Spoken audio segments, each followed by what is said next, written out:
taliska guutada 77 ee madaxtooyada qaranka Soomaaliya ayaan idinkala soo hadlayaa halkan waxaa dhawaan soo gaaraya madaxweynaha Jamhuuriyadda Federaalka Soomaaliya Xasan Sheekh Maxamuud waxaana xariga laga jarayaa dhismo cusub oo xarumaha taliska ah oo dayactir helay mudooyinkii u dambeeyay taliyaha guutada 77 Cornel Maslax Maxamed Maxamuud ayaa muddo hal sano ah oo halkan joogay waxa uu qaatay doorka ugu weyn ee ah in dib loo dhiso xarumihii taliska guutada 77 oo uu ku imaaday burbur waxaana dhawaan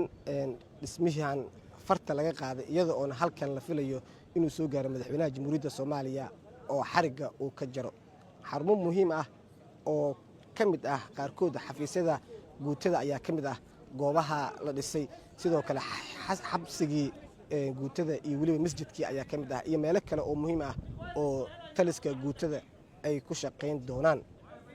isbitaalka Amora Specialist waxa uu dalka keenay qalab casri ah oo adigoo aan qalin lagu marsin ama dawo lagu siin ayaa laga daaweynayaa hameeyirida ragga waxaan xaadir kugu ah isbitaalka dhaqaatiir PhD sidata oo 20 sano wax ka badan ka shaqeynayay cilmiga cudurrada ragga